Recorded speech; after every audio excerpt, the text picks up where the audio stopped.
जिनके लिए पूरा का पूरा जीवन लोग समर्पित कर देते हैं, केवल 22 वर्ष की अवस्था में इन्होंने वो सिद्धियां प्राप्त कर ली थी और वो अपने गुरु से उच्चाटन, मारण, वशीकरण, ये तमाम सारी जो तांत्रिक क्रियाएं होती हैं ये भी सीख लेते हैं। ये घटना विवेकानंद जी और रामकृष्ण परमहंस के जीवन में भी ये घटना घटी थी। तो जैसे ही वो द्वारका माई में प्रविष्ट होने की कोशिश करते हैं, साईं बाबा दूर से आवाज लगाते कि खबरदार जो तुमने प्रवेश किया।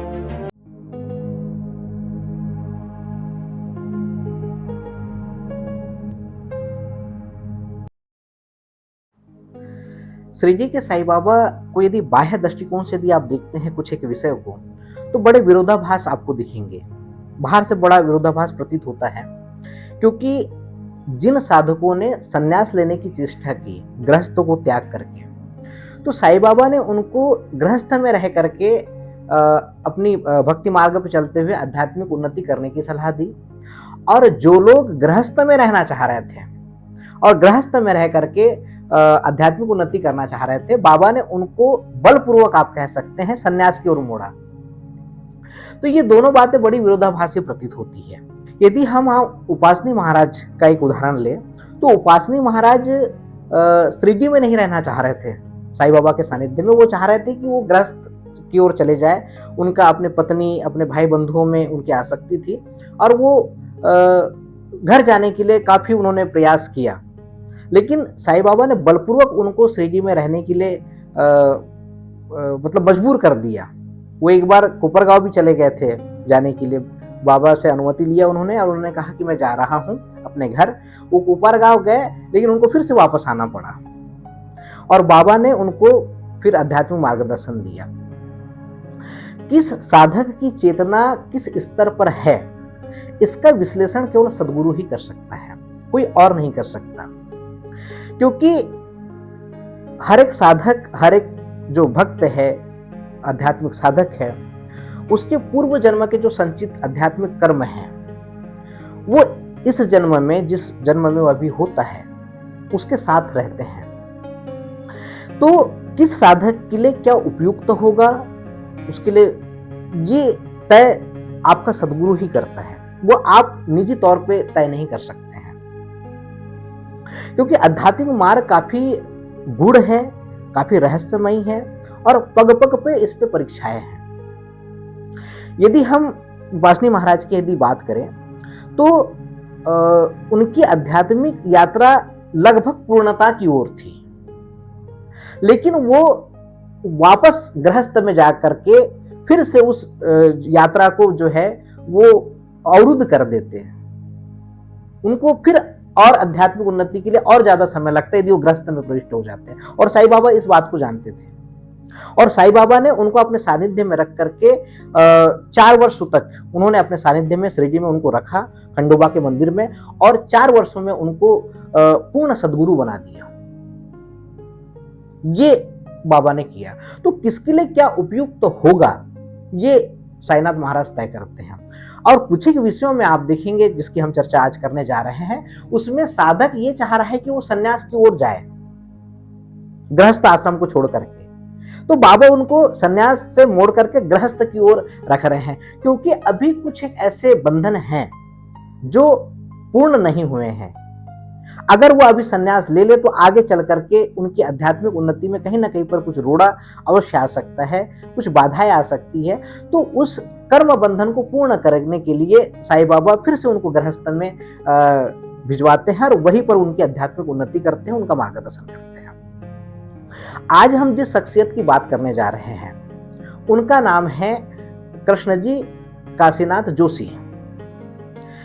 काफी रोमांचकारी इनकी आध्यात्मिक यात्रा रही है और ये अलौकिकता की तलाश में इतने ज्यादा उद्धत थे, इतने ज्यादा तीव्रता थी इनके मन में कि इन्होंने केवल 22 वर्ष की अवस्था में तमाम सारी सिद्धियां, जिनके लिए पूरा का पूरा जीवन लोग समर्पित कर देते हैं, केवल 22 वर्ष की अवस्था में इन्होंने वो सिद्धियां प्राप्त कर ली थी, इतनी तमाम सारी शक्तियां प्राप्त कर ली थी। कृष्णजी काशीनाथ जोशी का जो जन्म है वो अहमदनगर से 70-75 किलोमीटर दूर एक गांव है, मिर्जा गांव, वहां पर इनका जन्म हुआ। और बचपन से ही ये अलौकिकता की ओर थोड़े से आकर्षित थे और पौराणिक कथा कहानियाँ ये सुना करते थे, महाभारत, रामायण। और इनके घर से इनके जो स्कूल था, उसके रास्ते के बीच में एक मारुति का मंदिर था। मारुति के मंदिर में ये जैसे स्कूल की ओर जाते थे तो सबसे पहले मारुति मंदिर में जाते थे, प्रणाम करते थे और प्रणाम करने के बाद में स्कूल जाते थे। ये इनकी दिनचर्या थी। तो एक दिन हुआ यूँ कि जैसे ही मारुति के मंदिर में प्रणाम करने के लिए जाते हैं, तो मंदिर के किनारे में ही एक योगी बागांबर धारण किए हुए वहाँ बैठे हुए रहते इस कोने में।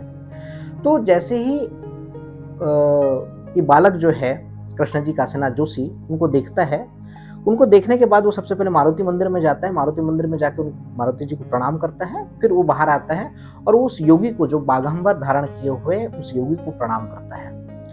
धीरे धीरे दोनों के बीच में थोड़ी प्रगाढ़ता आती है और ये कृष्ण जी काशीनाथ जोशी के पहले गुरु बनते हैं, जो उनको मार्गदर्शित करते हैं जीवन का और आध्यात्मिकता की ओर थोड़ा आकृष्ट होते हैं। इनके साथ प्रगाढ़ता इतनी गहरी बढ़ जाती है कि ये उनके साथ ही हो लेते हैं। जो कृष्ण जी काशीनाथ जोशी है उस गुरु के साथ ही ये हो लेते हैं और जगह जगह भ्रमण करते हैं। समय काल बीतता है। इस समय काल में अपने गुरु से वो काफी गहरी ध्यान विधियां सीखते हैं, कुंडलिनी जागरण सीखते हैं और साथ ही साथ जब इतना सीखने के बावजूद भी उनका मन तृप्त नहीं होता है, तो वो कुछ ऐसी अलौकिक चीजें सीखना चाहते हैं जो कि आध्यात्मिकता में बहुत बड़ा रोड़ा है। और वो अपने गुरु से उच्चाटन, मारण, वशीकरण, ये तमाम सारी जो तांत्रिक क्रियाएं होती ये भी सीख लेते हैं।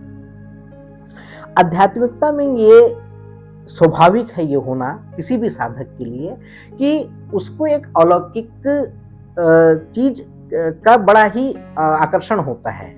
ये किसी भी साधक के लिए अमूमन आध्यात्मिक मार्ग में जो प्रविष्ट होते हैं, ये बड़ा आकर्षण का विषय हमेशा बना रहा है। तो उनके गुरु मना भी करते हैं इन सब सारी चीजों के लिए, लेकिन अपने गुरु से बार बार वो आग्रह करते हैं कि नहीं, मुझे इसको सिखाइए। तो उनके गुरु जो है उनको अंततः सिखाते हैं इन सब सारी क्रियाओं को और वो एक लोहे का कड़ा देते हैं उनको पहनने के लिए कि जब भी तुमको ये सिद्ध करना हो या इस तरह से कुछ कार्य करने हो तो इसके माध्यम से तुम ये कार्य कर सकते हो। समय बीतता जाता है और उनके गुरु महासमाधि की ओर, उनका महासमाधि लेने का समय होता है। तो जो कृष्ण जी काशीनाथ जोशी है और उनके जो गुरु है वो एक साथ दिल्ली तक साथ में जाते हैं और वहाँ जाने के पश्चात वो उनके गुरु कहते हैं कि अब मुझे प्रस्थान करना है हिमालय की ओर और तुम जो है वापस जा सकते हो। यहाँ पर एक महत्वपूर्ण घटना घटती है। महत्वपूर्ण घटना ये होती है कि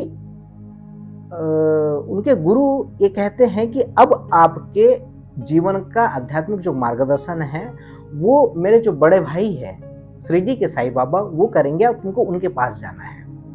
और ये कह करके वो अंतर्ध्यान हो जाते हैं, दिल्ली जो हिमालय की ओर प्रस्थान हो जाते हैं और जो काशीनाथ जोशी जी जो है वो फिर वापस आ जाते हैं अपने गृह गृहस्थी में।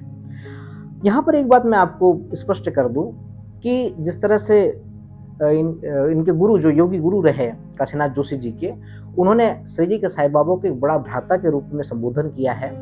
ठीक उस समय पे जितने भी सिद्ध योगी थे, सिद्ध महात्मा या सिद्ध पुरुष थे, जिनके दरबार में आज भी लोगों का तांता लगा रहता है अपनी आध्यात्मिक और अपनी सांसारिक आवश्यकताओं की पूर्ति के लिए, इन तमाम लोगों ने उस समय के, चाहे वो संत ताजुद्दीन औलिया हो, चाहे वो गजानन महाराज जी हो या स्वामी समर्थ महाराज हो, इन्होंने काफी सम्मान प्रकट किया है साईं बाबा के लिए और अपने साधकों को शिरडी वो भिजवाया करते थे।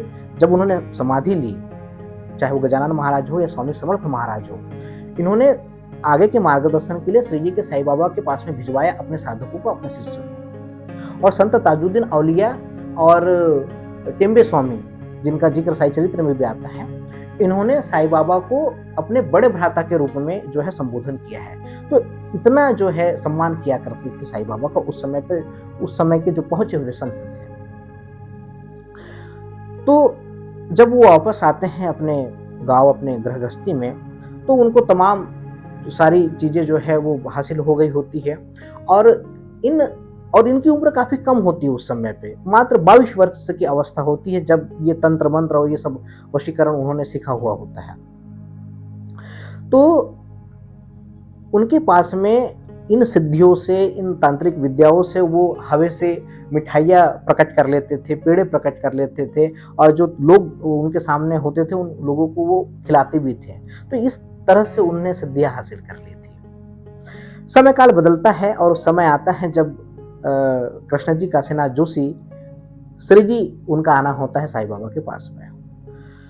लगभग 1908-9 के बीच की घटना है जब कृष्णजी काशीनाथ जोशी जी श्रीजी आते हैं साईं बाबा के दर्शन के लिए। उसके पहले काफ़ी इनकी प्रसिद्धि हो चुकी होती है क्योंकि ये काफ़ी तंत्र मंत्र और तमाम सिद्धियों में हस्त हो चुके थे और लोग काफ़ी आकर्षित होते हैं इन तमाम सारी चीज़ों में, तो इनकी काफ़ी प्रसिद्धि भी हो गई थी। तो जैसे ही वो द्वारका माई में प्रविष्ट होने की कोशिश करते हैं, साईं बाबा दूर से आवाज लगाते कि खबरदार जो तुमने प्रवेश किया, अगर तुमको यहाँ प्रवेश चाहिए तो जो हाथ में तुमने कड़ा पहना हुआ है जिससे तुम तंत्र मंत्र और तमाम सिद्धियां करते हो, इसको इस लोहे के कड़े को तुम गोदावरी में विसर्जित करके आओ और जो हवा से मिठाइयाँ पेड़े तुम प्रकट करते हो, ये इस विद्या को तुम छोड़ो, तभी तुम द्वारका माई में प्रविष्ट कर सकते हो। तो उस समय पर कृष्णजी काशीनाथ जोशी जी जाते हैं गोदावरी और गोदावरी में अपने वो लोहे के कड़े को विसर्जित करते हैं, फिर पुनः जो है वो द्वारका माई में प्रवेश करते हैं और बाबा उनको शहर से जो है प्रवेश करने के लिए अनुमति दे देते हैं। यहाँ पर आप ध्यान दीजिए कि शिरडी के साईं बाबा ने कभी भी तंत्र मंत्र सिद्धियों को कभी उतनी प्राथमिकताएं नहीं दी और हमेशा इनको आध्यात्मिक मार्ग में रोड़ा माना है। लेकिन ये दुर्भाग्य है कि उन्हीं के नाम पर लोग तमाम सारी सिद्धियां प्रकट करते हैं, उन्हीं के नाम पे तंत्र मंत्र पता नहीं क्या क्या सिद्धियां प्रकट करने की कोशिश करते हैं और लोगों को जो है वो भ्रमित करते हैं और भ्रम में रखते हैं। उन्हें कई सारे ऐसे लोग हैं, लेकिन साईं बाबा ने कभी इसको कभी प्राथमिकता नहीं दी है। साईं बाबा के दरबार के इतिहास में एक बहुत महत्वपूर्ण तथ्य है कि जो लोग साईं बाबा के सानिध्य में आते थे और आध्यात्मिक उन्नति करते थे और जो काफी करीब हो जाते थे बाबा के, तो बाबा उनको उपनाम दिया करते थे। बहुत सारे लोगों को उपनाम दिया करते थे। जैसे जब आप किसी संन्यास लेते हैं, कोई दीक्षा लेते हैं, तो आपका नामकरण होता है। जैसे अगर हम बात करें तो स्वामी विवेकानंद जी का जो नाम था पहले वो नरेंद्र था। जब उन्होंने दीक्षित हुए, दीक्षा ली उन्होंने, तब उनका नाम नरेंद्र से स्वामी विवेकानंद हुआ। तो ऐसे संन्यास परंपरा में जो दीक्षा की परंपरा होती है उसमें नवीन नामकरण होता है। तो कुछ ऐसे ही जो है श्रीजी के साईं बाबा अपने निकटतम भक्तों का उपनाम दिया करते थे। तो उन्होंने कृष्णजी काशीनाथ जोशी जी को कुशा भाव का उपनाम दिया हुआ था और ऐसे बहुत सारे साई चरित्र में आता है बाबा ने कई लोगों को उपनाम दिया। तो फिर अधिकतर लोग अभी उनको कुशा भाव के नाम से ही ज्यादा जानते हैं, जो साई भक्त इतिहास से लोग जुड़े हुए हैं। और जब कुशा भाव को प्रवेश मिलता है द्वारका माई में, तो उस समय पे बाबा के दर्शन के लिए काफी कम भीड़ आया करती थी, उतनी ज्यादा भीड़ आया नहीं करती, काफी कम संख्या में भक्त लोग आया करते थे। तो मस्जिद माई में ही कुशा भाव को रहने की जगह दी गई कोने में और बाबा ने उनको आदेशित किया कि तुम श्रीजी के गांव में जाओगे और भिक्षा मांगोगे और भिक्षा पे जो है अपना निर्वाह करोगे। सदगुरु के पास में जाना ही पर्याप्त नहीं है यदि आपको आध्यात्मिक उन्नति करनी है। तो सदगुरु के साथ में रह करके उनके आदेशों का पालन करना और उनके सानिध्य में रहना ये बहुत महत्वपूर्ण है। उनके बताए हुए मार्ग पे चलना। कहाँ उनकी प्रसिद्धि हो चुकी थी तंत्र मंत्र और तमाम सिद्धियों में, और कहाँ उन्होंने सब कुछ त्याग करके अपना एक नया जीवन शुरू किया सदगुरु के सानिध्य में और भिक्षा पे निर्वाह वो करने लगे। साईं बाबा ने एक और चीज कुशाभाव के साथ में की कि उनको दासबोध जो ग्रंथ है उसका अध्ययन करने का उन्होंने निर्देश दिया। 17वीं शताब्दी के एक महान संत समर्थ रामदास जी, उन्होंने एक ग्रंथ लिखा, गुरु शिष्य संवाद उसमें है, और जिसमें ज्ञान और भक्ति का बहुत अच्छा मार्गदर्शन दिया हुआ है। तो इस ग्रंथ को पढ़ने की उन्होंने अध्ययन करने की सलाह दी शिरडी के साईं बाबा ने कुशाभाऊ को, और कुशाभाऊ ने रह करके इसका अध्ययन किया और साईं बाबा के सानिध्य में अपनी आध्यात्मिक उन्नति की। अब धीरे धीरे वक्त बदलता गया और लगभग 3 वर्ष तक के जो है कुशाभाऊ शिरडी के साईं बाबा के सानिध्य में रहे द्वारका माई में। अब सदगुरु उस वक्त का इंतजार करता है जब उसका जो शिष्य है वो पूर्ण ग्राह्यता की ओर हो, और वो घड़ी आए जब उसको जो चीज देनी है, जो चीज रूपांतरित करनी है, वो उसका एक सही समय आए। और एक ऐसा समय आया, कुशाभाऊ के जीवन में एक शुभ घड़ी आई। वो दिन था एकादशी का। एकादशी के दिन बाबा ने जानबूझ करके जो है कुशाभाऊ से पूछा कि तुमने आज क्या खाया है। तो कुशाभाऊ ने कहा कि आज एकादशी है और एकादशी के दिन उपवास रहता है। तो बाबा ने पूछा कि उपवास मतलब क्या होता है। तो फिर कुशाभाऊ ने कहा कि उपवास का अर्थ है जैसे मुसलमान रोजा रखते हैं उसी तरह से हिंदू में उपवास रखा जाता है, और उपवास के दिन हम जो है वो कंदमूल ही खाते हैं, कोई भी पका हुआ भोजन हम नहीं लेते हैं। तो बाबा ने उनको मजाकिया लहजे में कहा कि कंदमूल खाते हो मतलब तुम प्याज खाते हो। कंद जो है मराठी में कांदा कहते हैं। तो उन्होंने कहा तुम कंदमूल खाते हो तो क्या तुम कांदा खाते हो, प्याज खाते हो। तो कुशाभाऊ ने कहा कि नहीं प्याज हम नहीं खाते, एकादशी के दिन प्याज वर्जित है। लेकिन बाबा ने उनको फोर्स किया, बलपूर्वक कहा कि नहीं तुम प्याज खाओ। तो कुशाभाऊ ने इस शर्त पर प्याज खाने के लिए तैयार हो गए कि यदि आप भी प्याज खाए तो ही मैं प्याज ग्रहण करूंगा। तो बाबा ने भी प्याज खाया और कुशाभाऊ ने भी प्याज खाया। अब उसी समय पर कुछ लोग आए बाबा के दर्शन के लिए द्वारका माई में। तो बाबा ने कहा कि देखो ये कैसा ब्राह्मण है, क्योंकि कुशाभाऊ ब्राह्मण थे और पूरी अपनी विधियों का पालन किया करते थे। तो बाबा ने कहा कि देखो एक ऐसा ब्राह्मण है, एकादशी के दिन प्याज खाता है। तो कुशाभाऊ कहने लगे कि नहीं ऐसी बात नहीं है, बाबा ने चूंकि प्याज खाया हुआ है इसलिए मैंने प्याज खाया, बाबा के कहने पे। तो बाबा ने कहा कि नहीं मैंने प्याज नहीं खाया है और इसका मैं प्रमाण दे सकता हूँ। और बाबा ने वोमिटिंग की, उल्टी की, और उल्टी कर जब उन्होंने किया तो वहाँ उनकी जो वमन क्रिया की वहां से वो स्वीट पोटेटो निकला जिसको हम शकरकंद कहते हैं। तो बाबा ने कहा कि देखो इस बात का प्रमाण है कि मैंने प्याज नहीं खाया था, मैंने तो जो मीठा कंद होता है वो मैंने खाया हुआ था। तो ये बड़ी अद्भुत लीला थी उनकी, एक अलग तरीका था अनोखा। हास्य विनोद में ही वो बड़ी बड़ी बातें कह दिया करते थे, गूढ़ रहस्य को प्रकट कर दिया करते थे, बहुत छोटी छोटी बातों में, हास्य विनोद में। तो उन्होंने कहा कि देखो इस बात का प्रमाण है कि मैंने प्याज नहीं खाया, प्याज तो इसने खाया है, कुशाभाऊ ने। तो कुशाभाऊ तत्क्षण ही इस सभी घटना को समझ गए, और जो उल्टी की हुई थी साईं बाबा ने, जो शकरकंद के रूप में, जो स्वीट पोटेटो जिसको हम कहते हैं, उसको अपने दोनों हाथों से उठाया और ग्रहण कर लिया। साईं बाबा ने उनको बहुत मारा, बहुत गालियां दी कि ये कोई तरीका है, किसी की उल्टी को कोई कैसे ग्रहण कर सकता है। उनको बहुत मारा भी, बहुत गालियां दी, लेकिन कुशाभाऊ बिल्कुल शांत रहे और उनकी गालियां को सुनते रहे। कुछ समय बाद में उनका गुस्सा शांत हुआ। ये आप जो घटना सुन रहे हैं बहुत ही गहरी आध्यात्मिक सीख है इसके भीतर। सदगुरु के सानिध्य को प्राप्त कर लेना, सदगुरु के साथ में रहना, लेकिन उनके संकेतों को समझना बड़ा मुश्किल है। उनके लीलाओं को समझना बड़ा मुश्किल है। यह घटना विवेकानंद जी और रामकृष्ण परमहंस के जीवन में भी यह घटना घटित हुई थी। रामकृष्ण परमहंस के समाधि के 1 वर्ष पूर्व यह घटना घटित हुई थी कि रामकृष्ण जी ने उल्टी की और उस उल्टी को ग्रहण कर लिया था विवेकानंद जी ने। सदगुरु के सानिध्य को प्राप्त करना और उनके इशारों को समझना इतना आसान नहीं है हर किसी के लिए। इसलिए कई लोग जाते हैं सदगुरु के पास में, उनका सानिध्य भी प्राप्त करते हैं, लेकिन खाली के खाली लौटते हैं। उनके भीतर कुछ घटता नहीं है, क्योंकि वो ग्राह्यता अपने भीतर वो नहीं ला पाते।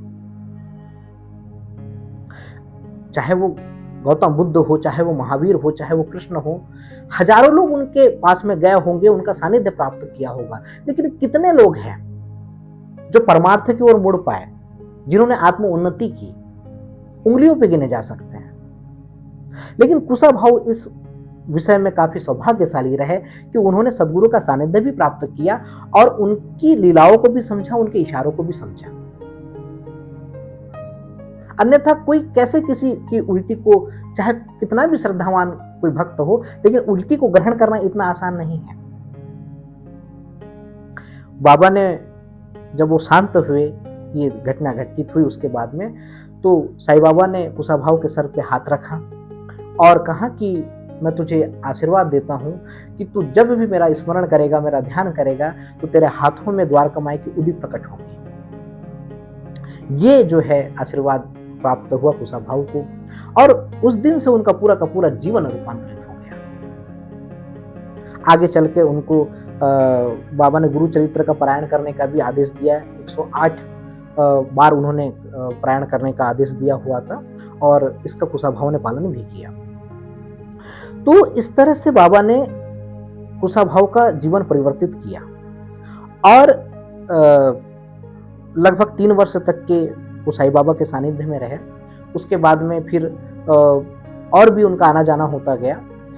एक दिन और एक विशेष घटना घटी कुशाभाऊ के साथ में। कुशाभाऊ अपने पिता के साथ में जो है शिरडी आते साईं बाबा के दर्शन के लिए, और उस समय पे लगभग उनकी जो उम्र है वो 40-45 के लगभग हो गई होती है, और उनका मन होता है कि अब मैं सन्यास की ओर ही रहूंगा, मैं गृहस्थ में प्रवेश नहीं करूंगा, कि उन्होंने मन बना लिया होता है। लेकिन जब बाबा के पास जब आते हैं तो बाबा उनको कहते हैं कि तुम अब 2 बातें उनसे कहते हैं कि अब जब तुम आओ तो 2 होकर के आना। मतलब यह संकेत था बाबा का कि तुम विवाह करो, शादी करो और अपना गृहस्थ जो है ग्रस्त में प्रविष्ट हो जाओ। काफी बड़ी उम्र हो गई थी कुशाभाऊ की उस समय पे। शादी विवाह की उम्र उतनी नहीं होती है 40-45 साल में, उस समय पर भी था, लेकिन फिर भी बाबा ने कहा कि नहीं, तुम विवाह कर सकते, तुम शादी करो। और दूसरी बात ये कही उन्होंने कि मेरे पास आने के लिए आपको आवश्यकता नहीं है बार बार, तुम जहां रहोगे मैं वहीं पर हूं तुम्हारे लिए। ये बाबा ने उनको आदेशित किया। और आगे चल के कुशाभाऊ जो है वो गृहस्थ में प्रविष्ट हुए, उनकी शादी हुई, उनके बच्चे हुए, पोता पोती हुए उनके, और काफी अच्छा गृहस्थ परिवार उनका रहा। तो यहाँ जो मैंने प्रारंभिक दौर में बात कही कि जो सन्यास लेना चाहते थे बाबा, उनको गृहस्थ में रखना चाहते थे, क्योंकि बहुत सारे ऐसे कर्म बंधन हैं जो हम नहीं जानते, जिसका अभी पूर्ण होना बाकी है। और उन्होंने एक गृहस्थ में रहते हुए काफी आध्यात्मिक उन्नति की, और पूरा का पूरा जीवन उसके बाद उन्होंने साईं बाबा के लीलाओं को लोग जन जन तक पहुंचाने के लिए, और जो बाबा ने उनको शक्तिपात किया हुआ था, जिससे वो उनका स्मरण करके उदी प्रकट कर लेते थे हाथों में, उसका उपयोग उन्होंने जन कल्याण के लिए किया। जो दीनहीन थे, गरीब दुखी थे, उनके लिए उन्होंने प्रयोग किया। और पुणे में इनके काफी मानने वाले हुए कुशाभाऊ के, और पुणे में ही इनकी समाधि निर्मित हुई है। वहाँ पर बहुत सुंदर सा साईं बाबा का मंदिर भी है और कुशाभाऊ की समाधि भी है। इस मंदिर पे ये मान्यता है कि जो भी इस मंदिर में जाता है उनकी मनोकामनाएं पूर्ण होती है, और जो भी साईं भक्त उस क्षेत्र में है उनको अवश्य ही इस मंदिर में दर्शन करने के लिए जाना चाहिए। तो इस तरह से साईं बाबा ने एक तंत्र मंत्र और योगिक क्रियाओं में सिद्ध एक व्यक्ति को एक परम योगी बना दिया, एक परम भक्त बना दिया। उनका पूरा का पूरा जीवन जो है वो परमार्थ में गया। तो साईं बाबा का जो तरीका है किसी भी साधक का, किसी भी शिष्य के जीवन को रूपांतरित करने का, ये बड़ा ही अनोखा है। प्रारंभिक दृष्टिकोण में शायद उस साधक को, उस शिष्य को, उस भक्त को समझ में ना आए कि उसके जीवन में क्या घटित हो रहा है, लेकिन बाबा पूरे के पूरे तौर से आपके जीवन को रूपांतरित कर देते हैं यदि आप पूर्ण श्रद्धा और समर्पण के साथ में हैं। इसलिए वो एक बहुत ही सुंदर सा गीत है, तुम 2 कदम बढ़ोगे मैं 10 कदम बढ़ूंगा, तुम ध्यान मेरा लगाना मैं हाजिर हो जाऊंगा। क्या मन में तुम्हारे है मैं जानता हूँ, क्या कर्म तुम्हारे है पहचानता हूँ, मेरे वचन से जो चलेगा तकदीर बना दूंगा, तुम 2 कदम बढ़ोगे मैं 10 कदम बढ़ूंगा।